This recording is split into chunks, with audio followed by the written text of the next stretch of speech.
स्वस्थ जीवन के सूत्र। आप लोगों का सुबह जो टॉपिक चल रहा था चरणान योग, उस चरणान योग को लेकर के ही हम आज के इस टॉपिक को जोड़ेंगे, क्योंकि आप लोगों को पहली ही क्लास में ये बताया था कि चरणान योग कोई अलग से करने वाली वस्तु नहीं है। चरणान योग आपके जीवन शैली का नाम है। आपको कैसे रहना है, कैसे खाना पीना है, ये सब एक तरीके से हम अगर देखें तो ये हमें चरणान योग सिखाता है। चरणान योग के बिना अगर हम कुछ भी करने का प्रयास करते हैं तो वो पूरा प्रयास बेकार है, व्यर्थ है और कोई कार्यकारी सिद्ध नहीं होगा। इसीलिए जितनी भी बात हम यहाँ करने वाले हैं वो आपको ये बताने वाले हैं कि चरणान योग से अपने स्वास्थ्य की रक्षा कैसे करी जाए। देखो, ये सेशन इसलिए भी इम्पोर्टेंट है क्योंकि पहला सुख अगर कुछ भी कहा गया है तो वो बताया जाता है निरोगी काया। पहला सुख क्या है? क्या है पहला सुख? क्या है पहला सुख? निरोगी काया। आपका शरीर निरोगी होना चाहिए, ये सबसे पहला सुख है। आपके पास में बहुत सारा धन हो लेकिन शरीर से अगर आप स्वस्थ नहीं हो तो आप उस धन का यूज नहीं कर सकते। अगर आपको बहुत अच्छी विद्या आती हो, पढ़ाई में आप बहुत होशियार हो, लेकिन अगर आपका स्वास्थ्य ठीक नहीं है, आपके शरीर में निरोगपना नहीं है, तो आपकी कोई पढ़ाई काम की नहीं है। मैंने अपनी क्लास में एक एग्जाम्पल दिया था, मैं आप लोगों के साथ फिर से उस एग्जाम्पल को शेयर करती हूँ। एक बहुत ब्रिलियंट स्टूडेंट था हमारे साथ में, मेडिकल में फाइनल ईयर था मेडिकल का, और इतना ब्रिलियंट स्टूडेंट जिसे हर कोई पसंद करता है, हर टीचर पसंद करता है। और चूँकि 5 साल होते गए हैं एक कॉलेज में पढ़ते हुए, तो सारे टीचर्स उससे बहुत इम्प्रेस्ड हैं। ऐसी कोई चीज़ नहीं है जो उसको नहीं आती हो। उसने बहुत मेहनत करी है 5 साल, बढ़िया नीट वीट के एग्ज़ाम्स क्लियर करके 5वें साल में आ चुका है। मेडिकल का फाइनल एग्ज़ाम का टाइम है और एग्ज़ाम देने के लिए वो व्यक्ति प्रस्तुत हुआ है। जिस बंदे का IQ इतना शार्प हो, जिसको सब पसंद करते हो, उसे एग्जाम से डरने की कोई ज़रूरत नहीं है, ऑब्वियस सी बात है। अब लेकिन देखो, कोई इतना होशियार हो, फाइनेंशियली केपेबल हो, और फाइनल ईयर का जो एग्ज़ाम होता है बहुत डिसाइडिंग होता है, क्योंकि आगे चल के मेडिकल वालों को, आप लोगों को पता होगा, PG के लिए वो रिजल्ट्स काम आते हैं, और PG जब तक नहीं हो तब तक वो MBBS की कोई वैल्यू नहीं रह जाती है। तो इसलिए PG बहुत इम्पोर्टेंट है। अब ये जो व्यक्ति है, एग्ज़ाम लिखने के समय पर बहुत बढ़िया आया, कॉन्फिडेंस से आया, अपना पेपर लिखना उसने शुरू किया, फटाफट लिखना शुरू कर चुका है, 1 घंटे का समय हो चुका है, सब स्मूथ चल रहा है। एकदम से उसे कुछ ऐसा होता है कि आप इमेजिन नहीं कर सकते। पेपर के बीच में एकदम से उसे उल्टियाँ होना शुरू हो जाती है, और ऐसी उल्टियाँ होना शुरू होती है कि कंट्रोल नहीं कर पाता है। तो पहले तो कोशिश करता है कि साइड में करे, 2-3 बार हुई तो उसने संभाल लिया, साइड में करी, लेकिन फोर्सफुली जब आता है तो उसके बाद में उसने वो एक उल्टी तो पेपर पे ही कर दी। पूरा पेपर लिखा हुआ जो 1 घंटे की मेहनत से करा है पूरा खराब हो गया। लेकिन बच्चा इंटेलिजेंट है, उसने टीचर को कहा कि मुझे एक चांस और मिलना चाहिए, प्लीज़ आप मुझे थोड़ा सा चांस दे दो, अभी 2 घंटे का समय बाकी है, मैं कर लूँगा, आप मुझे पेयर शीट्स दो, वापस मैं करना शुरू करता हूँ। तो अब वो व्यक्ति जो है फिर से लेकर के बैठा, और 2 घंटे के समय में उसने सोचा मुझे तो सब आता है, मैं सब कर सकता हूँ, तो उसने फिर से लिखना शुरू किया। लेकिन क्योंकि उसको उस समय पे 5-7 उल्टियाँ एक साथ हो चुकी थी, तो धीरे धीरे चक्कर आने लगे, डिहाइड्रेशन के कारण से एनर्जी लो होने लगी, और पेपर करते करते वो बेहोश हो गया। बेहोश हो गया तो ऑब्वियस सी बात है भाई, क्या करेंगे कॉलेज वाले? हॉस्पिटल लेकर के जाएंगे। एडमिट कराया उसको, एडमिट कराया तो कुछ टाइम तो लगेगा, 1 दिन 2 दिन जितना भी समय उसको लगाना था वो लगा। और क्या हुआ फिर? पेपर तो रह गया, फाइनल ईयर का पेपर रह गया, तो मतलब क्या हुआ भाई, मेडिकल कॉलेज है तो लिख करके आ गया, उसमें उसकी जब शीट आई फेल। अब वो व्यक्ति इतना डिप्रेस हुआ, जो पूरे 5 साल टॉपर, जिसको हर चीज़ आती हो और वो नहीं लिख पाए, तो उसके लिए कितनी बड़ी बात है, कितनी डिप्रेसिंग बात है। ये क्यों होता है? मैंने तो क्लास में बताया था कि कर्म के उदय के कारण से होता है, लेकिन अभी हम यहाँ पर काया की इम्पोर्टेंस समझ रहे हैं कि शरीर पर ध्यान नहीं दिया गया। निरोगी काया की इम्पोर्टेंस ये है कि आप पढ़ तो लोगे, आता भी है आपको सब कुछ, लेकिन अगर आप लिख ही नहीं पाओगे तो, अगर काया ने साथ नहीं दिया तो पूरा का पूरा वो 5 साल का पढ़ा हुआ करियर ऐसा बर्बाद हुआ दिखता है। बहुत लोगों ने समझाया कि बाद में दे लेना, 1 साल बेकार हो गया, कोई बात नहीं, कर लेना, लेकिन उसको अंदर से इतनी ग्लानि महसूस हुई कि मैं कोई सप्लीमेंट्री देने वाला स्टूडेंट हूँ क्या, कि मैं फेलियर्स के साथ बैठ करके दूँ। कुछ व्यवस्था बन भी नहीं पाती है री एग्जामिनेशन की। मेडिकल कॉलेजेस में बहुत बड़े लेवल पे एग्जाम्स होते हैं। वो इतना डिप्रेस हुआ कि उसी कॉलेज की बिल्डिंग से कूद करके उसने सुसाइड कर लिया। सिर्फ कितनी सी बात हुई थी कि वो पेपर नहीं लिख पाया, इतनी सी बात। सबसे टॉपर, जिससे सब स्टूडेंट सोचते हैं कि ये तो ऐसे ही क्रैक कर लेगा कोई भी बड़े से बड़ा एग्जाम, लेकिन एक निरोगी काया नहीं होने के कारण से इतनी बड़ी समस्या खड़ी हो सकती है। तो इसीलिए सबसे ज़्यादा आप लोगों को स्टूडेंट लाइफ में इसकी वैल्यू समझ में आनी चाहिए कि निरोगी काया तो पहला सुख है। और ये स्टूडेंट लाइफ नहीं, ये आगे तक के लिए भी है। चाहे आप किसी भी एज में हो, कहीं भी चले जाओ, निरोगी काया सबसे पहला सुख होता है। तो इसीलिए हम यहाँ पर आज कुछ स्वस्थ जीवन के सूत्र, इनके माध्यम से ऐसी चर्चा करने वाले हैं कि आप अपने इस टाइप के लेवल में कैसे अपनी लाइफ को बैलेंस कर सकते हैं, कैसे अपने आप को स्वस्थ रख सकते हैं और कैसे चीज़ों के द्वारा अपने शरीर को मेंटेन कर सकते हैं। इस शरीर के साथ ही धर्म का भी संबंध जुड़ा है, इस शरीर के साथ ही कर्म का भी संबंध जुड़ा हुआ है। अगर शरीर को कुछ होता है तो आप, जैसे कि कल हम जब अष्टमूल गुण की चर्चा कर रहे थे और मध्यमास मधु की चर्चा आई थी, तो बताया गया था कि औषधियों के माध्यम से, मेडिसिन के माध्यम से कितना सारा हमारा अभक्ष्य भक्षण का निमित्त बन जाता है। तो इसलिए ज़रूरी ये है कि हम अपने आप को पहले से इतना मेंटेन करें कि हमें ये सब चीज़ें की आवश्यकता ही ना पड़े। दूसरी बात, धर्म साधन करने के लिए भी आपको शरीर की स्थिति बिल्कुल व्यवस्थित होना बहुत ज़रूरी है। इसीलिए यहाँ पर हम आपको बताएंगे कि स्वस्थ जीवन के सूत्र कौन कौन से हैं और क्या होते हैं। यहाँ पर अभी व्यवस्था चल रही है, तब तक हम कोई बात नहीं डिस्कस करना शुरू करते हैं।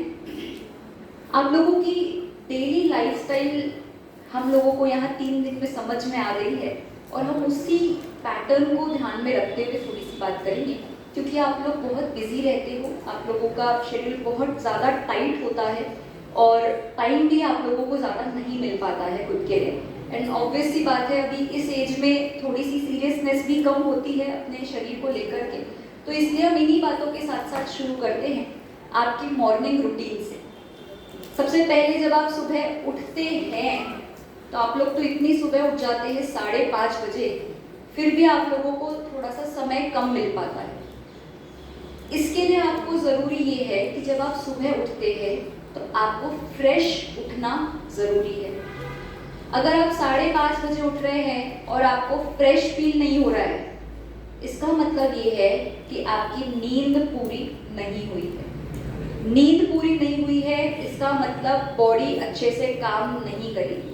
हमारी बॉडी को प्रॉपर रेस्ट की आवश्यकता होती है। इसके लिए हम एक एग्जाम्पल ले सकते हैं, बहुत फेमस एग्जाम्पल है। हमारे शरीर को एक यंत्र की उपमा दी जाती है, मशीन। मशीन क्या है कि जितना आप चलाओगे उतना अच्छे से काम करेगी, लेकिन ओवर यूज हो जाने के बाद में वो मशीन गर्म हो जाती है और गर्म होने के कारण से क्या हो सकता है, उसमें शॉर्ट सर्किट हो सकता है, कुछ मैल फंक्शनिंग हो सकती है, हो सकता है वो ढंग से काम न करे, कुछ उसमें टेक्निकल इशू बन सकता है। तो मशीन को एक तो प्रॉपर यूज करना है और दूसरा प्रॉपर रेस्ट देना है। तो कितने घंटे की नींद जरूरी है? 8 घंटे की नींद जरूरी है। कोई 10 भी बोल रहा है, लेकिन आइडियली अगर हम देखें तो 8 घंटे की नींद आप लोगों के लिए सबके लिए सफिशिएंट है अकॉर्डिंग टू योर वर्कलोड। किसी दिन ज़्यादा थक जाते हो या कुछ फिजिकल एक्टिविटी ज़्यादा हो जाती है तो बात अलग है। बाकी नॉर्मल दिनों में 8 घंटे की नींद ज़रूरी है। कितने घंटे की आप लोग लेते हैं?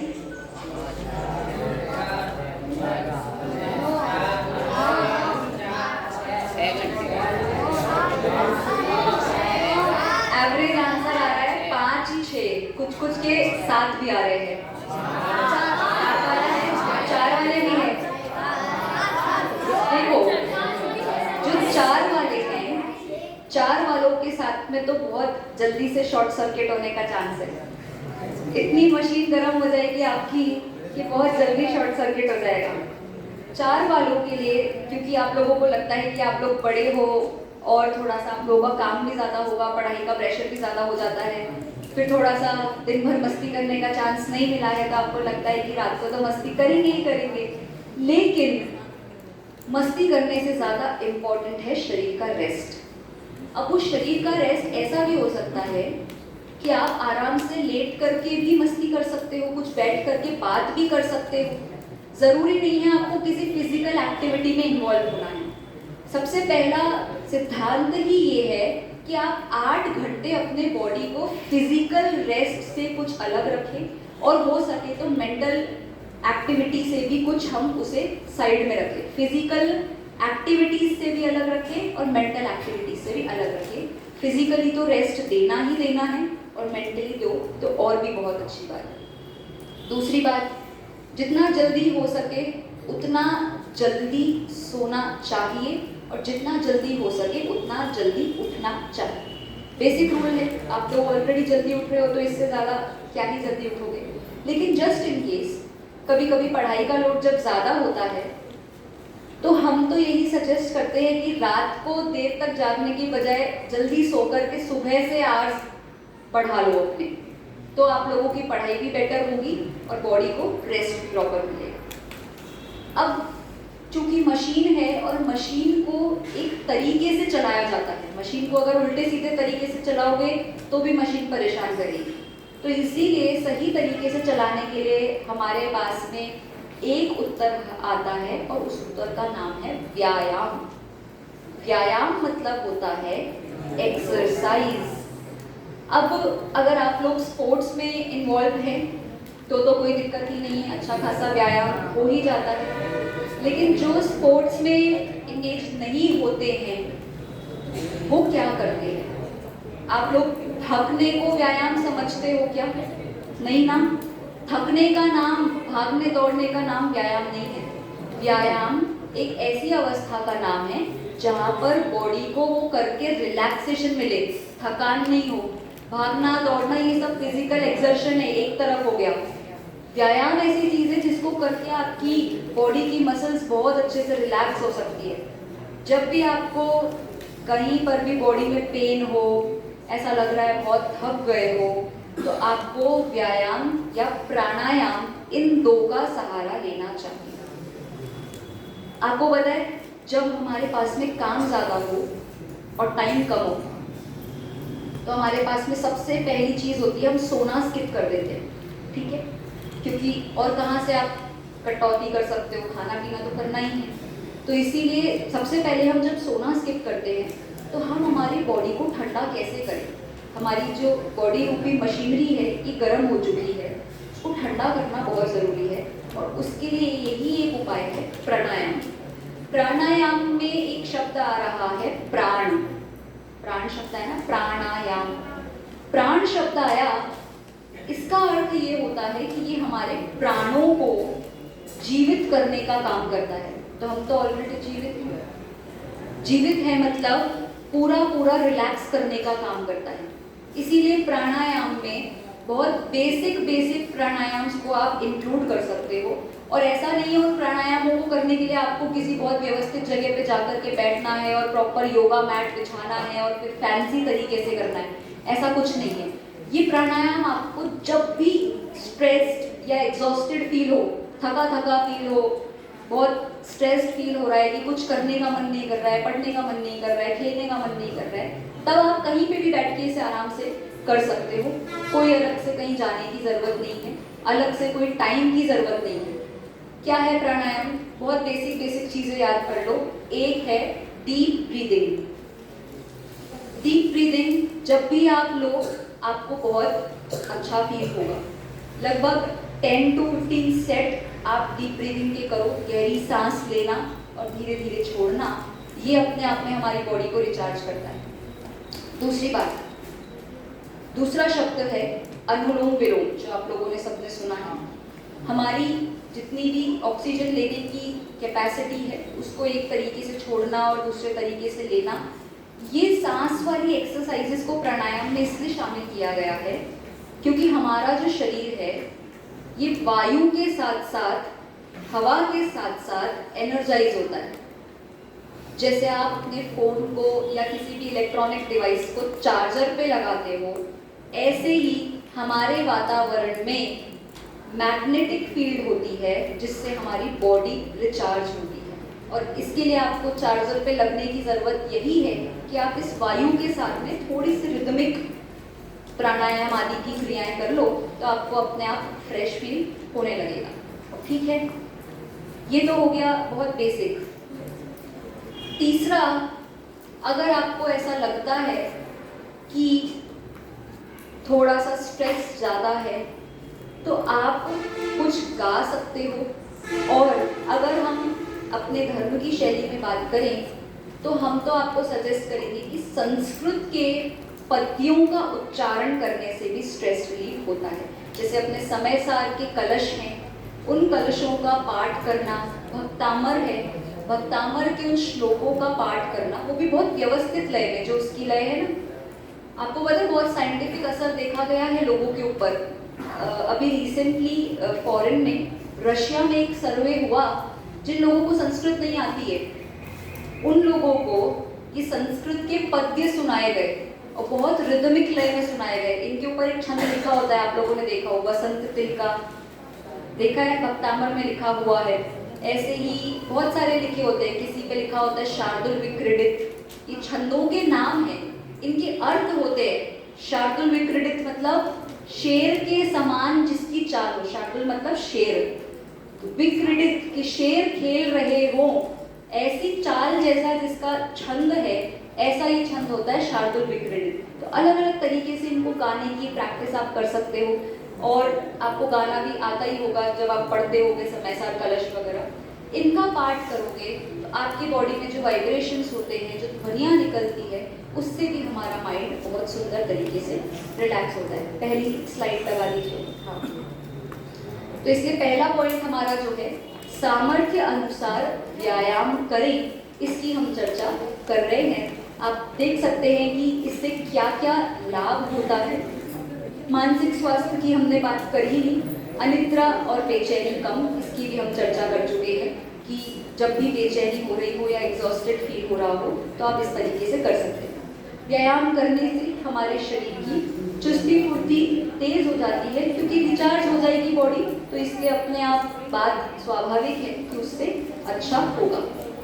ठीक है, चलिए अगली स्लाइड की तरफ चलते हैं। दूसरी स्लाइड लगाइए, नेक्स्ट।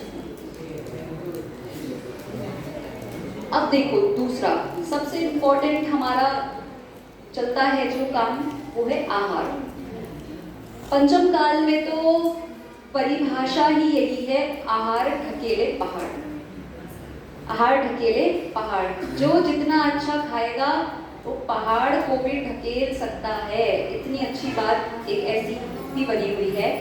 और एक ऐसी ही लाइन आती है जिसमें कहा गया है, जैसा खावे अन्न वैसा होवे मन। जैसा जैसा आप भोजन करेंगे वैसा वैसा आपका मन होगा, मतलब आपके विचार होंगे, वैसे वैसे आपके थॉट्स होंगे। और ये बात बहुत प्रैक्टिकली प्रूवन है। आपको पता है मुंबई में टाटा मेमोरियल जो हॉस्पिटल है, बहुत बड़ा हॉस्पिटल माना जाता है टाटा मेमोरियल, उसने एक रिसर्च करा, बहुत लोगों पे सर्वे करा और पता है क्या रिसर्च आई? सबसे ज़्यादा बीमारी जितनी भी पाई जाती है वो उन लोगों में पाई जाती है जो जैन नहीं है। तो बोले ये कैसे रिसर्च हुई कि जैन लोग बीमार कम होते हैं? तो बोले क्या रीज़न है जैन लोगों के कम बीमारी का? तो सर्वे किया गया कि जैन लोग क्या खाते हैं, इस पे सर्वे होगा। ये रिसर्च हुई कि जैन लोगों के डाइट में एक तो जमीकंद शामिल नहीं है, आलू प्याज इत्यादि जितने भी जमीकंद है। दूसरा, मद्य मांस मधु का सेवन नहीं है, कहीं से किसी भी रूप में ना वो अल्कोहल का सेवन करते हैं, ना वो मांस का भक्षण करते हैं, ना ही शहद का सेवन करते हैं। ये 2-3 चीजें ऐसी आई। तीसरी मोस्ट इंपॉर्टेंट, दिन में खाना खाना। सनसेट के बाद में जैन लोग खाना नहीं खाते हैं, और आजकल तो आप लोगों को पता होगा कि बहुत से लोग इसी डाइट को फॉलो कर रहे हैं। आप लोगों के फेवरेट क्रिकेटर विराट कोहली की भी अगर आप डाइट देखेंगे तो आपको पता होगी। अभी रिसेंटली ही एक इंटरव्यू में बोला था उसने कि आज तक उन्होंने और उनकी फैमिली में, यहाँ तक कि उनकी जो बेटी है उसे भी 6 और 6:30 के बाद कभी खाना नहीं खिलाया। तो ये सात्विक दिनचर्या, ये रीजन होती है कि जैनों को कम बीमारी होती है एज कंपैरेटिव टू बाकी लोग। और ये टाटा मेमोरियल का खुद का रिसर्च है, ये रिसर्च उन्होंने पब्लिश भी करा, उसमें मेंशन भी करा कि जैनिज्म में इसीलिए डाइट और जो आहार की चर्या है बहुत व्यवस्थित होती है। तो इसीलिए आप लोगों को अपने आहार की सबसे पहले तो इम्पोर्टेंस समझ में आनी चाहिए। पहला पॉइंट है विरुद्ध आहार न लेने। विरुद्ध आहार क्या होता है, किसी को पता है? नहीं, बॉडी को नहीं, बोलिए। जो शरीर को हानि पहुंचाए, ठीक है। और कुछ बोलो। नहीं, देखो, विरुद्ध आहार का मतलब समझो। विरुद्ध मतलब होता है ऑपोजिट। किससे ऑपोजिट? प्रकृति और शरीर से ऑपोजिट आहार जो होता है, उन सब आहारों को हम विरुद्ध आहार देते हैं। ये विरुद्ध आहार बहुत तरीके का हो सकता है। ये मौसम के विरुद्ध भी हो सकता है, या आपके स्वयं के शरीर के विरुद्ध भी हो सकता है, आपकी बॉडी के नेचर के विरुद्ध भी हो सकता है। और अगर हम बात करें, सबसे इंपॉर्टेंट अगर हम इसमें मेंशन करना चाहें, एक शब्द आएगा द्विदल। द्विदल का नाम सुना है आप सबने? क्या होता है, कौन बताएगा? द्विदल क्या होता है? बोलो बोलो, एक जन बोलो, कोरस में नहीं समझ में आता। दो दूध और बोलो। दूध और ऐसी चीज जिसके 2 दल हो सके। हाँ, जिसके 2 दल हो सके। द्वि मतलब 2 और दल मतलब भाग। जिसके 2 भाग हो सकते हो। कैसे 2 भाग? की समान, बीच में से फट करके अपने आप 2 हो सकता हो, उसे हम कहते हैं द्विदल। इस द्विदल वाले को दूध या दही, दूध या दूध से बने उत्पाद जैसे दही, छाछ, लस्सी या स्वयं दूध, इसके साथ में लेने पर जो बन जाता है, और उसमें भी किसके साथ सहयोग करना है? कि सलाइवा के साथ, लार के साथ में सहयोग करने पर जो बनता है वो है विरुद्ध आहार। जैन दर्शन की दृष्टि से अगर हम देखेंगे तो क्या है कि त्रस घात है। कल हम त्रस की चर्चा कर रहे थे ना। आपको पता है जब हम लोग स्कूल में पढ़ते थे, ध्यान से सुनो, 10th स्टैंडर्ड में थी जब मैं, तो साइंस लैब में हम लोगों को बहुत सारे प्रैक्टिकल्स कराए जाते थे। तो वहां पर ये एक प्रैक्टिकल कराया, हमारे सर ने ही हमें ये बोला कि आप ये प्रैक्टिकल करके देख सकते हो। एक छोटे से कटोरी में दही लिया, उसमें हमने थोड़ा सा बेसन डाल दिया, उसको मिक्स कर दिया। फिर सर ने कहा आप इसमें स्पिट करो, तो स्पिट कर दिया और उसको मिक्स करके बाहर रख दिया। नेक्स्ट डे जब हमने आकर के देखा और जब हमने उसको चेक किया तो हमें माइक्रोस्कोप के अंदर उसमें इल्लियां दिख गई। फिर सर ने कहा अभी तो तुम्हें माइक्रोस्कोप में दिख रही है, इसको 1 दिन और छोड़ दो। 2 दिन बाद जब हमने आकर के देखा तब तो हमें माइक्रोस्कोप की भी जरूरत नहीं पड़ी, उसमें साक्षात दिखने लगते हैं। और सिर्फ 3 चीजों का सहयोग है और कुछ डाला भी नहीं उसमें, उसको व्यवस्थित ढक करके रखा। ऐसा भी नहीं कि खुला रख दिया हो तो कहीं से आकर के गिर गए। उसमें साक्षात इल्लियां चलती हुई दिख जाती है। तो इसलिए द्विदल तो सबसे पहले विरुद्ध आहार है ही है, और त्रस घात तो बिल्कुल है। इसलिए द्विदल का सेवन तो कभी भी नहीं करना चाहिए। बहुत सारे लोगों को आदत होती है चाय के साथ नमकीन खाने की, चाय के साथ या दूध के साथ नमक के पदार्थों का सेवन, ये भी विरुद्ध आहार में आता है। दूध के साथ कभी भी नमक के पदार्थों का सेवन नहीं करना चाहिए। क्या होता है इससे, बहुत सारे लोगों को आपने देखा होगा सफेद सफेद दाग होते हैं, देखें धीरे धीरे वो दाग बढ़ते बढ़ते वो पूरे सफेद हो जाते हैं, देखा है, देखना, नोटिस करना। वो सफेद दाग वाली बीमारी को बोलते हैं ल्यूकोडर्मा, और वो ल्यूकोडर्मा की बीमारी होती है इस विरुद्ध आहार से। जो लोग बिदल खाते हैं या फिर चाय दूध आदि के साथ नमकीन पदार्थों का सेवन करते हैं, उनके शरीर में ऐसी बीमारियां डेवलप होती हैं। और सुनो, स्किन एलर्जीज, इचिंग, बॉडी में खुजली होना, ये सब भी विरुद्ध आहार के कारण से होता है। अब हम सोचते हैं कि ये तो पसीना आ रहा होगा इसलिए हो गई, या हमें लगता है गंदगी है इसीलिए हो रही होगी, but one of the main cause अगर हम देखें तो विरुद्ध आहार होता है। इसलिए कभी भी विरुद्ध आहार, द्विदल आदि का सेवन नहीं करना चाहिए। सेकंड पॉइंट, अधिक चटपटा तीखा गरिष्ठ भोजन प्रतिदिन न खावे। ये इसलिए लिया गया है क्योंकि यूजुअली जो भी तीखा भोजन होता है वो हमारी बॉडी में एसिडिटी क्रिएट करता है। जिसको डाइजेस्ट हो जाता हो अच्छी बात है, पर फिर भी प्रतिदिन न खावे। आप ओकेजनली खा सकते हो, प्रतिदिन खाने से बॉडी में एसिड इतनी बन जाती है कि फिर वो आगे चल के बहुत हद तक हमें नुकसान पहुंचा सकता है। दूसरी बात, जिन लोगों को स्किन ऑयली हो, पिंपल्स होते हों, डैंड्रफ होता हो या खुजली होती हो या फिर बैक पे एक्ने हो, पीठ पे दाने हो जाते हैं बहुत लोगों को, उन लोगों को तो बिल्कुल चटपटा तीखा खाना नहीं खाना चाहिए। आपको अगर नहीं अच्छा लगता है तो थोड़ी सी आप अलग से मिर्च ले लो, बट वैसे बहुत तीखा खाना नहीं खाना चाहिए, नहीं तो ये प्रॉब्लम सही नहीं होगी। तीसरा पॉइंट, मन मस्तिष्क चिंता मुक्त रखिए। इस एज में तो वैसे कुछ ज़्यादा चिंताएं होगी नहीं सिवाय पढ़ाई के, बहुत ज़्यादा चिंताएं हैं, तो फिर तो ये पॉइंट आपके लिए बिल्कुल सही लिखा है हमने। मन मस्तिष्क चिंता मुक्त रखें। अभी से चिंता लोगे, इतनी चिंता करोगे तो आगे जाके कैसे काम चलेगा। इसीलिए चिंताएं तो करनी ही नहीं है। चिंता को चिता समान कहा है, चिंता चिता समान है, गाना भी है, बिल्कुल सही। चलो अगला, जितनी भूख हो उतना ही खावे। देखो देखो बहुत इंपॉर्टेंट पॉइंट है, ध्यान से सुनो। बहुत सारे लोगों की आदत होती है, भूख नहीं होती है फिर भी जबरदस्ती खाते हैं कि खाना तो है ही, लेकिन हमारे हिसाब से अगर आपको भूख नहीं है तो आपको भोजन नहीं करना चाहिए, और अगर बहुत कम भूख है, जितनी भूख है उतना ही भोजन करना चाहिए। अगर आप ज़्यादा ज़बरदस्ती खाओगे तो वो आपको नुकसान ही होगा, और नुकसान होगा बहुत, उससे गैसेस, एसिडिटी, पेट दर्द और बहुत सारी बीमारियां बन जाती है। इसलिए भूख नहीं हो तो बिल्कुल नहीं खाना है, कम भूख हो तो कम ही खाना है। दूसरों को देख करके या दिखाने के लिए कि कोई आपको चैलेंज कर दे कि 5 रोटी खा के बता, 10 रोटी खा के बता, और मैं तो इतनी खा लेता हूँ, ऐसी चीज़ें हमें बिल्कुल नहीं करनी चाहिए।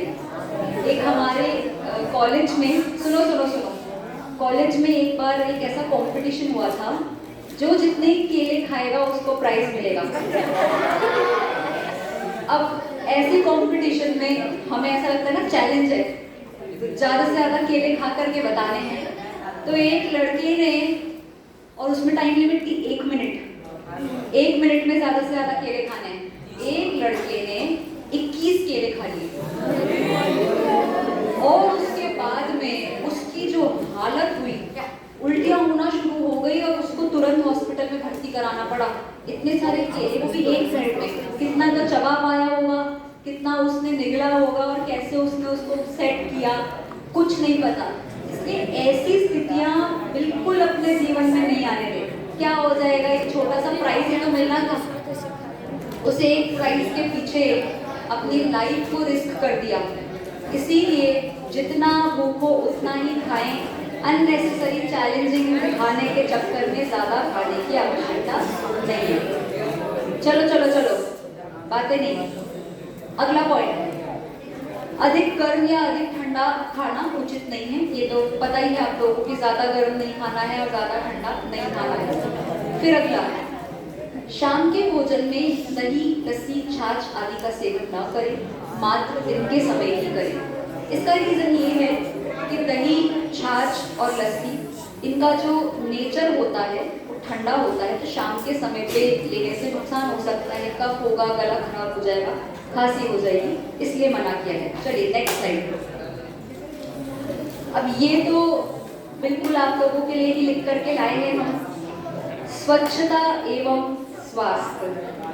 हॉस्टल लाइफ में स्वच्छता का एक बहुत बड़ा बिंदु है, और यहाँ पर तो फिर भी काफ़ी मैंने देखा कि साफ सफाई आप लोग रखते हैं, पर फिर भी कुछ ऐसा हाइजीन है जिसकी आपको बहुत ज़्यादा ज़रूरत है।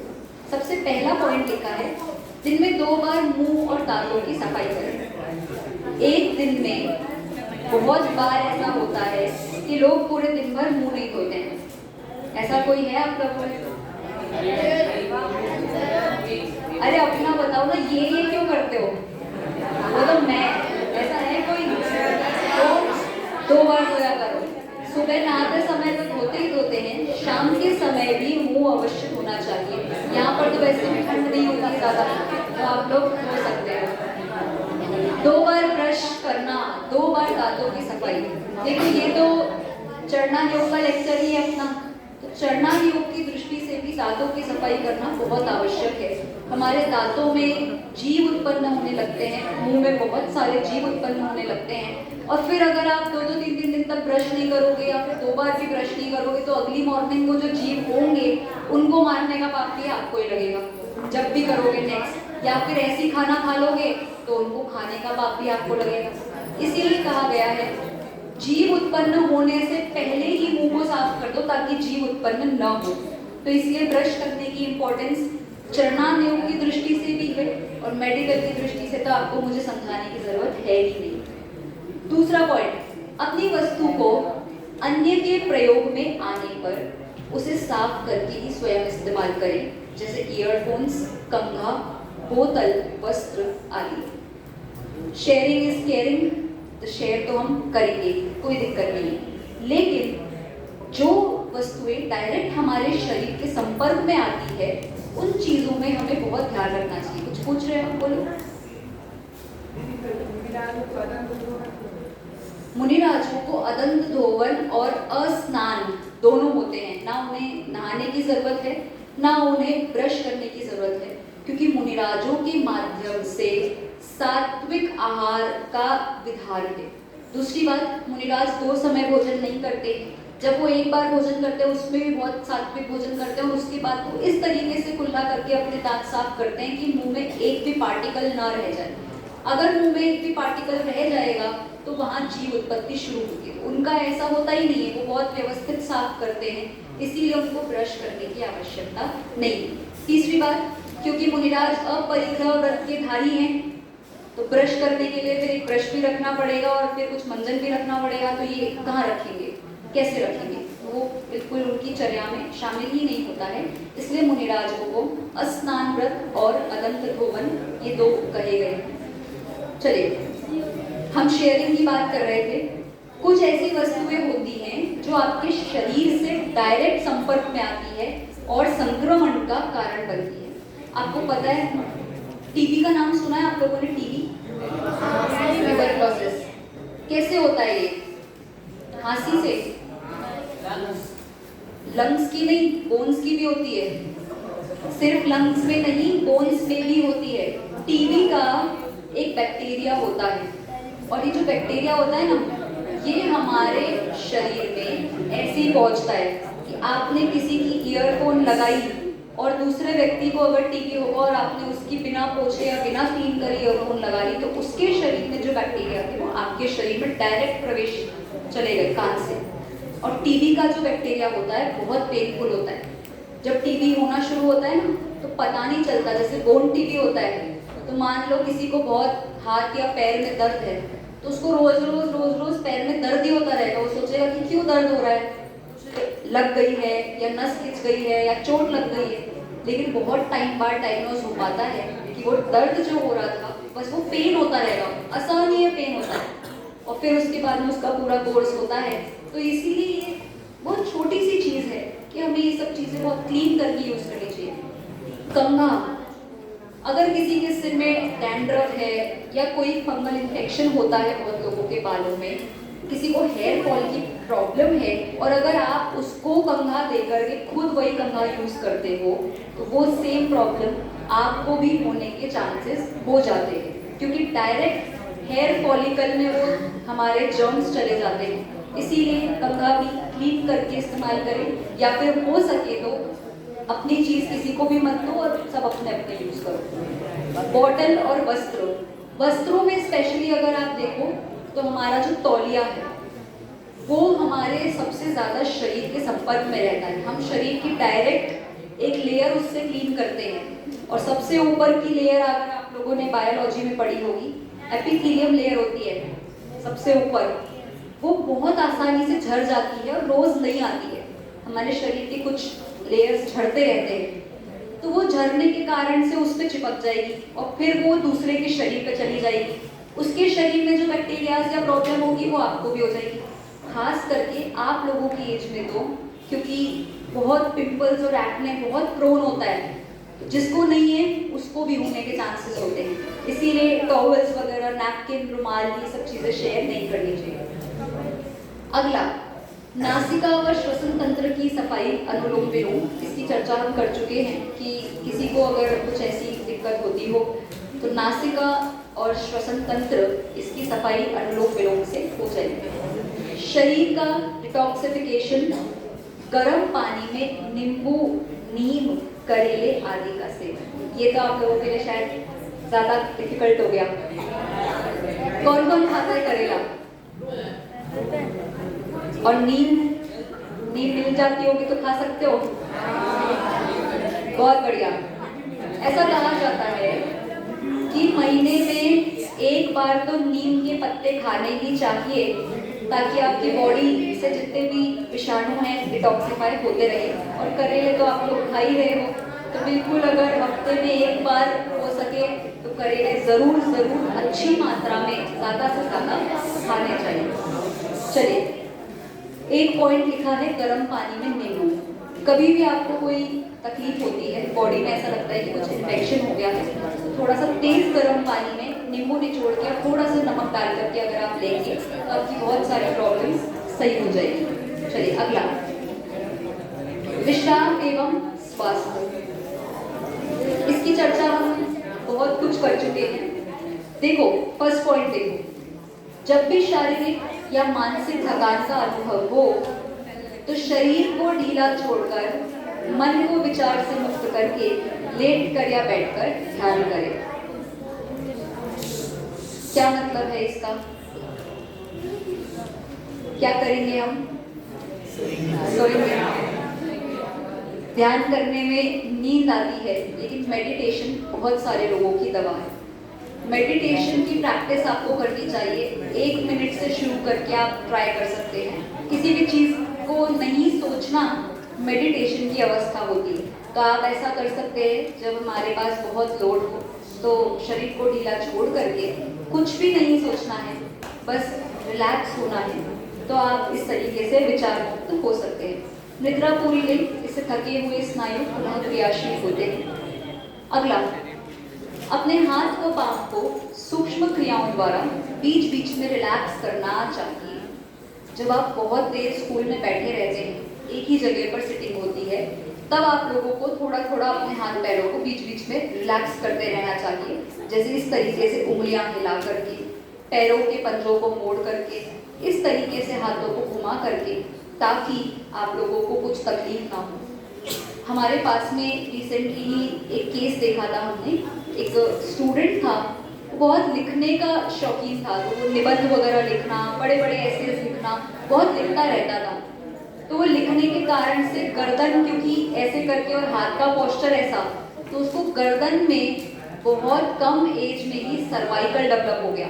इसके कारण से उसको गर्दन में इतना दर्द रहने लगा कि अब वो जब भी लिखता है तो वो गर्दन ऐसी टेढ़ी कर ही नहीं पाता। उसको एक प्रॉपर अलग से वो देना पड़ता है तरीके से कि आप ऐसे करके लिखो, ऐसे नहीं लिख पाता टेबल पे हाथ रख के। इतना पेन डेवलप हो चुका है, इतनी केस आगे बढ़ चुकी है।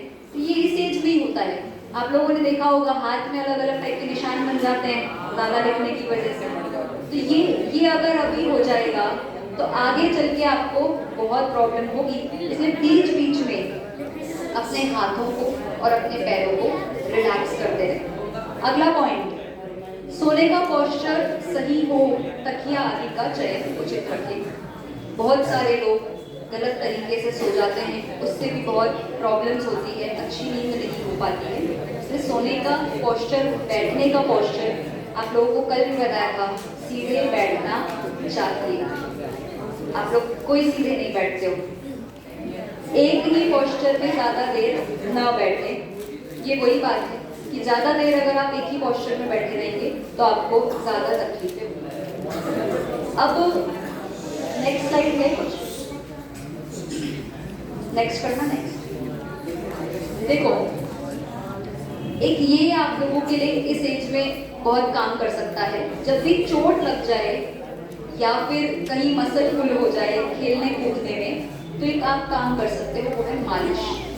थोड़ा सा भी तेल लगा करके उस जगह को रब कर लेना, उससे ही आप लोगों की बहुत सारी चीज़ें ठीक हो जाती है। तो ये हमने कुछ यहाँ पर तेल के नाम भी लिखे हैं। सुनो सुनो सुनो, बातें क्यों हो रही है?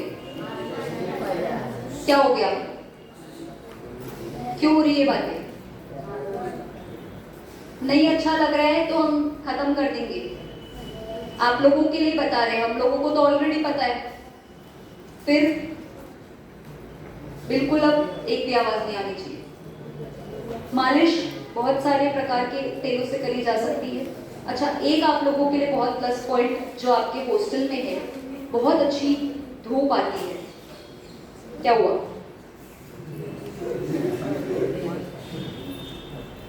जब बोल दिया बात नहीं करनी है तो फिर आप क्यों बात कर रहे हो?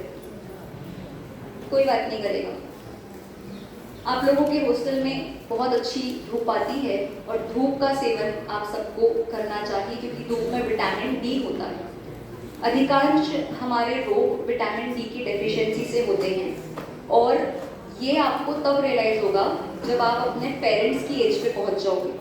आपने देखा होगा आपके पेरेंट्स अक्सर शिकायत करते हैं कि पैरों में दर्द है, कमर में दर्द है, घुटने में दर्द है, चढ़ नहीं पा रहे हैं। बहुत सारे आप लोगों में से ऐसे होंगे जिनको नीचे बैठते वक्त घुटने में से चटक करके आवाज आती है, ऐसा है ना? इसका मतलब ये है कि आपका विटामिन डी कम है। अभी तो आप इग्नोर कर सकते हो क्योंकि आपकी एज इग्नोर करने वाली ही है, लेकिन आगे चल के जब आप लगभग 25 को क्रॉस कर जाओगे तब आपको ये चीज़ बहुत बॉदर करेगी। इस एज में अगर आप जितने से ज़्यादा धूप का सेवन कर सकते हैं उतना ज़्यादा अच्छा होगा, क्योंकि इस एज में हमारी बोन्स डेवलप होती हैं, बहुत अच्छे से एब्जॉर्ब कर सकते हैं। हमारे यहाँ एक नेचुरोपैथी सेंटर है और उस नेचुरोपैथी सेंटर में बहुत सारे लोग आते हैं जिनको बहुत अलग अलग प्रकार के दर्द होते हैं। ऐसे लोग हैं जिनको बहुत बाल झड़ते हैं, ऐसे लोग हैं जिनकी आंखें बहुत वीक हो चुकी हैं, जिनके दांत बहुत वीक हैं, बहुत कम एज के हैं, आप लोगों जैसे ही होंगे, आपसे थोड़े बड़े होंगे। उन लोगों को विटामिन डी की डेफिशिएंसी वो सब कुछ नहीं है। उन लोगों को हम लोग धूप में बैठने की सलाह देते हैं और वहीं नेचुरोपैथी सेंटर में ही उनको 3-3 घंटे धूप में बिठाया जाता है। प्रॉपर एक्सपोज करके धूप में बिठाने पर उनकी जब रिपोर्ट्स चेक करी गई, 1 महीने के अंदर उनके विटामिन डी बहुत अच्छे बढ़ गए। जिन लोगों को बाल बहुत झड़ते हो, दांतों में कुछ प्रॉब्लम हो, नेल्स में देखा होगा आप लोगों ने वाइट कुछ आ जाता है, किसी के नेल्स टूटते हैं अपने आप, किसी को मिट्टी खाने का मन होता होगा, बीच बीच में चौक खाता है कोई। ये सब विटामिन डी और कैल्शियम ये कम होने के लक्षण है। अगर आपका विटामिन डी कम होगा आपकी हाइट रुक जाएगी, आपकी हाइट नहीं बढ़ेगी। इसीलिए धूप का सेवन बहुत ज़रूरी है और आपके आधे से ज़्यादा हॉस्टल में धूप रहती है। जितना हो सके आप जितना टॉलरेट कर सको उतना अपने बैक पर फेस को छोड़ करके बाकी सब एरियाज में धूप लो, तो आप लोगों को बहुत बहुत चीज़ों में प्रभाव पड़ेगा। अगला नेक्स्ट स्लाइड। सामान्य निर्देश है ये। पहला पॉइंट है ऋतुचर्या के अनुसार आचरण करें। ऋतुचर्या मतलब होती है जैसा मौसम, जैसी ऋतु है वैसा। अगर आप ठंड में ठंडी चीजें खाओगे तो वो नुकसान ही करेगी, गर्मी में गर्म चीजें खाओगे तो वो नुकसान ही करेगी, इसलिए ऋतु के हिसाब से आचरण करना है। दूसरा पॉइंट है सद्वृत्तों का पालन करें। अच्छी आदतें तो आपको हॉस्टल में इसलिए सिखाई ही जाती है, आपको अच्छी आदतों का पालन करना है। तीसरा पॉइंट एक बहुत अच्छा सूत्र लिखा हुआ है, आप देखो, धर्म ही जीवन का रक्षक है। संस्कृत में भी लिखा है मृत्युरपि धर्मनिष्ठम रक्षति। ये कौटिल्य का एक सूत्र है। कौटिल्य का नाम आप लोगों ने सुना होगा, नहीं सुना? सुनना, आपकी लाइब्रेरी में बुक्स भी हैं, बहुत अच्छी बुक्स हैं। धर्मनिष्ठ लोगों की रक्षा कौन करता है? कि मृत्यु से रक्षा करने वाला एक ही है धर्म। धर्मनिष्ठ लोगों की रक्षा हर कोई करना चाहता है। धर्म का साथ छोड़ दोगे तो ना स्वास्थ्य बचेगा, ना पढ़ाई बचेगी, ना मनुष्य जीवन बचेगा। इसलिए सबसे इंपॉर्टेंट है धर्म। एक चौथा पॉइंट, भावनाओं को साफ रखें, नकारात्मक नहीं। आप अपनी भावनाएं एक दूसरे के प्रति अच्छी रखें, एक दूसरे से ईर्ष्या नहीं करनी है, एक दूसरे से जलन करके एक दूसरे को पीछे नहीं खींचना है। अगर आपको आगे निकलना है तो अपनी स्पीड बढ़ानी होगी। ऐसा नहीं है कि दूसरे को पीछे कर दो तो हम आगे अपने आप हो जाएंगे। तो इसलिए नकारात्मक नहीं सोचना है। नेगेटिविटी बिल्कुल नहीं लाने देनी है अपने मन में। आप लोग अपने परिवार से दूर हो, खास करके छोटे बच्चों को मम्मी की पापा की बहुत याद आती होगी। नेगेटिविटी नहीं आती तो फिर तो बहुत अच्छी बात है, यही हो, छुट्टियों में घर क्यों जाते हो? चलो अगला, स्वाद के लिए नहीं, स्वस्थ रहने के लिए भोजन करें। ये आप लोगों के लिए बहुत इम्पोर्टेंट है। भोजन में आप लोग ज़्यादा से ज़्यादा रसीली वस्तुओं को शामिल करें, जैसे सलाद। जितना हो सके, यहाँ पर आप लोगों को सलाद और फ्रूट्स की कोई कमी नहीं है। जितना हो सकता है उतना आपको फ्रूट्स और सलाद खाने हैं। दूसरा, ग्रीन वेजिटेबल्स आपको ज़्यादा से ज़्यादा खानी है। भले ही एक रोटी कम कर दो अपने डाइट में से, कोई दिक्कत नहीं है, लेकिन फ्रूट्स और सलाद ज़्यादा से ज़्यादा खानी है। जब हमारी बॉडी में रस कम होता है, रसक्षय अगर ये होता है तो फिर आप लोगों की ग्रोथ कम होती है, बॉडी में ड्राइनेस होगी, सिर में डैंड्रफ होगी और वजन मेंटेन नहीं हो पाएगा। इस कारण से आप लोगों को सबसे ज़्यादा ज़रूरी जो है वो है सलाद और ग्रीन वेजिटेबल्स। इनफैक्ट एक रोटी के साथ 2 रोटी जितनी सब्जी खा लो। भले ही आप रोटी कम कर लो लेकिन सब्जी ज़्यादा खाओ। इतनी मात्रा में सब्जी कंज्यूम करनी चाहिए इस एज में, तो आपका पेट भी ठीक रहेगा और आपकी हेल्थ भी सही रहेगी। स्वाद के लिए नहीं खाना है, स्वास्थ्य मेंटेन करने के लिए खाना है। जो चीज़ अच्छी नहीं लगती हो वो तो ज़रूर खानी चाहिए। आप कैसे सीखोगे अपने जिह्वा इंद्रिय पे कंट्रोल करना? जिह्वा इंद्रिय का संयम सीखना है ना, तो ऐसे ही सीखा जा सकता है। फिर प्रतिदिन टहलने की आदत बनाएं। ये तो आप लोग करते ही हो, भोजन के बाद आप लोग सब घूमते रहते हो, अच्छी बात है। फिर उसके बाद में शरीर को दवाओं का आदी नहीं बनाएं। कोई भी समस्या होने पर घरेलू उपचार आदि के पश्चात अहिंसक औषधियों का प्रयोग करें। ये इसीलिए कहा गया है क्योंकि बहुत सारे बच्चों की ऐसी आदत होती है कि बिल्कुल भी सहन नहीं कर पाते। ज़रा सा भी बुखार आया, दर्द हुआ, फटाफट एक गोली खाई और सॉल्व। ऐसी आदत नहीं बनानी चाहिए। थोड़ा सा सहन करो, उसके बाद में जो उपचार आपको बताए हैं उसके आधार से सॉल्व करो। अच्छा खाना खाओगे कम बीमार पड़ोगे, अच्छे से नहीं खाओगे तो बहुत ज़्यादा बीमार होगे। और खास करके इस एज में तो हाइट बढ़ाना है, वेट बढ़ाना है, हेल्थ अच्छी रखनी है, बॉडी भी आप लोगों को बनानी है, तो इसलिए अच्छा खाना खाना बहुत आवश्यक है। ये यहाँ पर कुछ सूत्र निर्देश सामान्य दिए गए हैं। अब अगर आप लोगों को कुछ ऐसे क्वेश्चंस हो जो आप लोगों के हिसाब से रह गया हो कुछ पॉइंट, तो आप लोग पूछ सकते हैं। बोलो। आंखों का नंबर, बहुत सारे लोगों को चश्मा है। देखो आप लोगों में से एक तो आंखों की हेल्प के लिए मैंने बहुत लोगों को देखा है, आप लोग आंखें बहुत रब करते हो। आंखों को बिल्कुल टच नहीं करना है, खास करके ऑल ओवर द डे जब आप स्कूल जा रहे हो, यहाँ बैठे हो, आंखों को ऐसे ऐसे घिसते रहते हो। बिल्कुल एक भी जन आंखों को ऐसे हाथ नहीं लगाए। क्यों? क्योंकि हाथों में बहुत गंदगी होती है और आप डायरेक्ट उसको लगाते हो तो आंखों में डायरेक्ट वो इन्फेक्शन पहुंचता है। दूसरा ये, पढ़ते समय पे या स्क्रीन टाइम जितना भी आप लोगों का होता है, तो वो आप लोगों ने 20-20-20 वाला रूल सुना होगा। 20-20-20 का मतलब ये होता है कि जब आप कुछ पढ़ रहे हो तो हर 20 मिनट बाद थोड़ी देर के लिए 20 सेकंड आप यहाँ वहाँ देखो, 20 सेकंड आप अपनी आंखें बंद करो तो आपकी आंखें रिलैक्स होगी।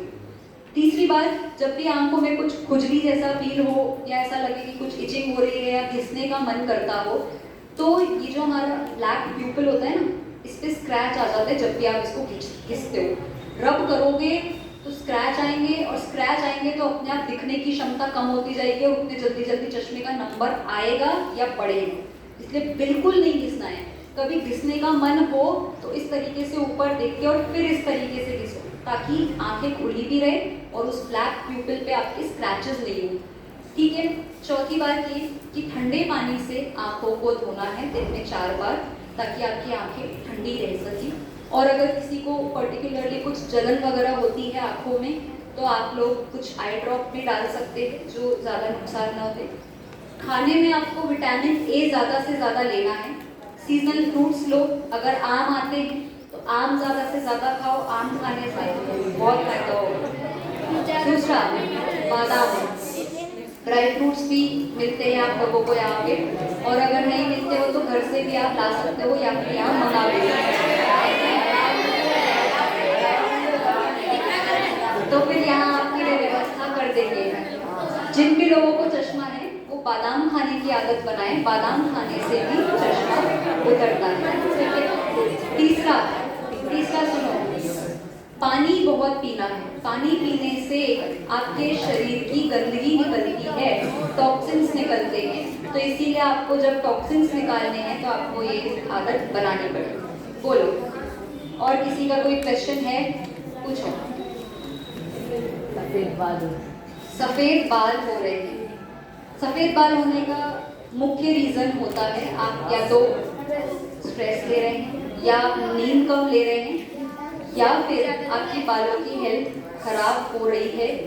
तो आपको सिर में हो सके तो नींबू लगाना चाहिए, बीच बीच में नींबू लगा लिया करो। जब आप बाल धो थोड़ा सा नींबू सर में रब कर लो।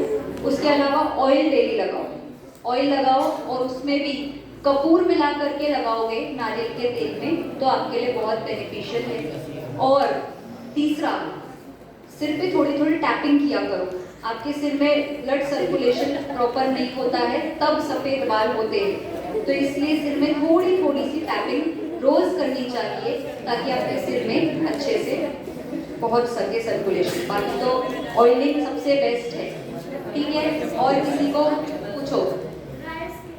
ड्राई स्किन के लिए बताया ना आपको, रोज आपको सैलड खाना है, फ्रूट्स बहुत सारे खाने हैं, और अपने खाने में आप सभी घी को शामिल करें। घी एक ऐसा एजेंट है जो अंदर से भी ड्राइनेस आपकी मिटाता है, और जब इंटरनली आप ड्राई नहीं होगे तो स्किन भी ड्राई नहीं होगी। इसलिए घी का सेवन ज़्यादा से ज़्यादा करें, जितना भी जैसे भी पॉसिबल हो सके घी का सेवन आपको करना है। और अगर स्किन ड्राई है तो स्किन पे आप नारियल का तेल लगा सकते हैं। देखो, लोशंस और क्रीम्स लगाने से तो टेम्पररी स्किन स्मूथ हो जाती है, वो आपकी स्किन को नरिश नहीं करता। हमारी स्किन में बहुत सारे पोर्स होते हैं जो आपके शरीर की सब चीज़ों से पी जाते हैं, जो भी आप उस पर अप्लाई करोगे वो चला जाएगा। जिसका जितने जल्दी जल्दी ड्राई होता है, इसका मतलब स्किन उतनी ज़्यादा ड्राई है, अंदर से भी ड्राई है और बाहर से तो ड्राई हो ही रही है। तो लोशन से तो टेम्पररी काम होगा, लेकिन अगर आप ऑयलिंग करोगे, वो भी प्योरली नारियल के तेल वगैरह की करोगे, तो ज़्यादा अच्छा होता है। पूछिए। हमें जो चोट लगी उसके दाग कैसे मिटा? चोट लगी है उसके दाग मिटाने के लिए सबसे बेस्ट तो नारियल का तेल है ही है। नारियल के तेल में ऐसी प्रॉपर्टीज होती हैं जो पिंपल, एक्ने के भी दाग मिटा देता है। दूसरा, अगर बहुत ज़्यादा ही गहरा निशान है तो आप नारियल के तेल में ही थोड़ी सी हल्दी मिला करके लगा सकते हैं। और जब कभी घर जाएं तो घर पे अगर आपको चांस मिले तो नारियल का तेल, हल्दी और उसमें थोड़ी सी मलाई या दूध ये मिला करके भी आप लगाएंगे तो उस एरिया का जो पिगमेंटेशन है वो कम होगा। और अगर कहीं से आप लोगों को एलोवेरा का चांस मिले तो एलोवेरा से भी बहुत जल्दी दाग धब्बे मिट जाते हैं। चलिए अगला बोलो, हाइट कैसे बढ़ाएं? कितने साल के हो? 12 साल के हो। 12 साल के हो गए हो, 12 जैसे नहीं लगते हो। देखो, हाइट बढ़ाने के लिए आपको स्ट्रेचिंग एक्सरसाइजेस करनी पड़ेगी। जितना हो सके अपनी बॉडी को ऊपर की तरफ स्ट्रेच करो, पंजे ऊपर उठा करके, हाथ ऊपर खींच करके, जितना हो सके आपको स्ट्रेच करना है अपनी बॉडी को रोज। कम से कम 10 मिनट से 15 मिनट तक स्ट्रेचिंग एक्सरसाइजेस करो। दूसरी बात ये कि खाने की जैसे कि डाइट बताई, आपको ज़्यादा से ज़्यादा लेना है प्रोटीन। जिन भी लोगों के बाल झड़ते हो, हाइट नहीं बढ़ रही हो, इसका मतलब प्रोटीन कम है। और प्रोटीन किसमें मिलता है? दाल। गाजर कौन बोला? अभी तो सिखाया कि जमीकन नहीं खाने हैं। प्रोटीन के लिए दाल, और आप लोगों के जो अष्टमी चौदस को बनता है ना, राजमा या छोले, मोठ, मूंग, ये सब कड़ धान्य है। इनको जो अखंड अनाज होता है इसमें बहुत प्रोटीन होता है, तो उस दिन एक रोटी कम करके एक्स्ट्रा खा लेना प्रोटीन वाली चीजें। दाल एक्स्ट्रा पी सकते हो, अगर आप दाल पियो कोई दिक्कत नहीं है। ठीक है, अगला बोलो, ऑयली स्पाइसी अवॉइड करो, फेस को क्लीन रखो। जिन लोगों को ज्यादा ऑयली स्किन और फेस पे दाने होते हैं वो 2 की बजाय दिन में 4 बार मुंह धोना शुरू करो। दूसरी बात ये, जिसको भी फेस पे पिंपल होते हैं वो डायरेक्ट अपने हाथों को चेहरे पर नहीं लगाए, बहुत ज़्यादा उससे संक्रमित हो जाता है। जब भी आपको फेस पे कुछ हाथ लगाने का मन हो, खुजली हो, अपने साथ रुमाल रखो और उस रुमाल से टच करो। तीसरा ये है कि चेहरे को आपको ठंडक देनी है, तो बीच बीच में जैसे यहाँ पे जब ज़्यादा गर्मी हो जाती है तो ठंडे रुमाल से थोड़ा बीच बीच में उसको टैप करते रहो, ताकि आपके फेस पे कुछ ज़्यादा पिंपल्स ना हो। ठीक है, और एक लास्ट क्वेश्चन बोलो, आंखें अगर लाल हो जाए तो आंखों पे ठंडा कपड़ा रखें, रुमाल रखें, आंखों को बिल्कुल टच नहीं करना है जब भी आंखें लाल हो, और रुमाल रख करके भी उससे घिसना नहीं है, आंखों को बस रुमाल रख करके छोड़ देना है। जब भी आंखें लाल हो इसका मतलब अब आपको देखना बंद कर देना चाहिए। कितनी देर के लिए? लगभग 20 मिनट के लिए आपको आंखों का इस्तेमाल बिल्कुल नहीं करना है। आंखें बंद करके एक स्थान पर बैठ जाओ, लेट जाओ और उस पर ठंडा कपड़ा रख लो, तो आपकी आंखों की वो खत्म हो जाएगी रेडनेस। और इन केस किसी को बहुत ज़्यादा जलन रहती हो या आंखें गर्म होती हो या बहुत रेड होती हो, आंखों के ऊपर के हिस्से पर हल्का सा आप घी लगा सकते हैं। जिसको बाल सफ़ेद हो रहे हैं या बाल झड़ रहे हैं वो अपने सिर पे भी घी लगा सकते हैं, घी से बहुत ठंडक मिलती है। और इसके अलावा अगर नींद नहीं आती हो या फिर पैरों में जलन रहती हो, गर्मी लगती हो, ज़्यादा गर्म गर्म लग रहा हो, तो वो भी अपने पैरों में, तलवों में घी की मालिश कर सकते हैं और हाथों में घी लगा सकते हैं, तो आपकी बॉडी की जितनी भी हीट है वो घी से निकल जाती है। ठीक है, चलो लास्ट क्वेश्चन, आत्मन बोलो जल्दी। क्या गोरे कैसे हुए? आपको क्यों होना है गोरा? कल समझाया था ना कि नाम कर्म है, चित्रकार जैसा कलर भर दिया है, कोई दिक्कत नहीं है। चलो ठीक है, अब आप लोग के बहुत सारे क्वेश्चन हुए, अब समय हो गया।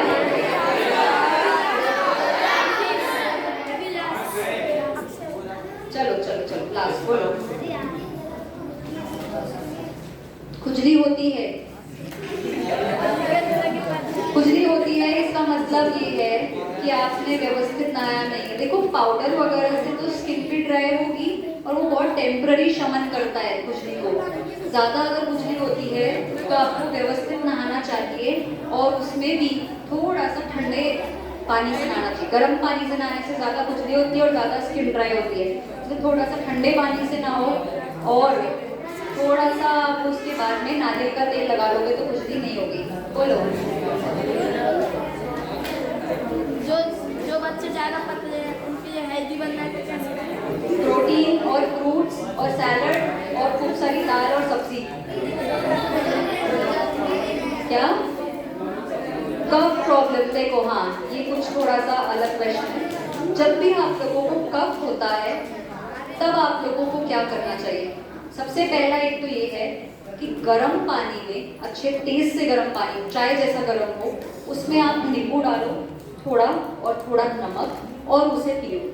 दूसरा ये है कि नमक और हल्दी की गरारे गार्गल करने से 90% आपके कफ का इशू, खांसी का इशू, गले खराब होने का इशू उसी से सही हो जाएगा। तीसरा ये है कि किसी को अगर कंटिन्यूस कफ बना ही रहता है, बहुत रहता ही रहता है, महीनों तक चल रहा है, धूप में बैठना बहुत ज़रूरी है। सन बाथ, जितना आप धूप में बैठोगे उतना आपकी बॉडी से वो सब निकल जाता है, ड्राई हो जाता है। और चौथा ये है, अगर किसी को ज़्यादा खांसी या कफ होता हो तो थोड़ा सा बैक पे और अपने सीने पर सरसों के तेल की मालिश करें, उससे भी आपका कफ बिल्कुल ठीक हो जाएगा। ठीक है, चलें अब एक लास्ट। चलो बस, ज़्यादा पसीना आता है तो क्या करें? देखो, किसी किसी को टेंडेंसी होती है ज़्यादा पसीना आने की। वो पसीना, इसका मतलब ये है कि आपकी बॉडी में कुछ ना कुछ दिक्कत है, या तो वो बीमारी हो सकती है कुछ पेट से संबंधी या फिर गैसेस एसिडिटी से संबंधी, तब ज़्यादा पसीना आता है। पसीना आने के रोकने के लिए आपको पानी में थोड़ी सी फिटकरी मिला करके नहाओ। छोटा सा टुकड़ा आता है फिटकरी का, अपने साथ रखो, थोड़ा सा आप नहाने के पानी में उसको घोल करके नहाओगे तो अपने आप बॉडी आपकी ड्राई हो जाएगी और फिर आपको पसीना कम आएगा। अगर किसी किसी को हाथों में आता है, सिर्फ हाथों और पैरों में, तो वो हाथों और पैरों में पसीना आता है तो आप फिटकरी के पानी से ही हाथ धो। नींबू का छिलका आप अपने हाथ पे रब कर सकते हो, उससे भी ड्राई हो जाता है। और ज़्यादा अगर किसी को बहुत ऐसे ऐसे पसीना आता है कि पेपर पकड़ो और पेपर गीला हो जाए, पेपर लिख रहे हो और गीला हो जाए, इसका मतलब आपका लीवर फंक्शन वीक है। तो उसके लिए आपको लीवर के लिए थोड़ी बहुत चीज़ें भोजन के संदर्भ में चेंज करनी चाहिए। हल्का भोजन करना है, ऑयली नहीं खाना है, तो अपने आप धीरे धीरे सही होगा।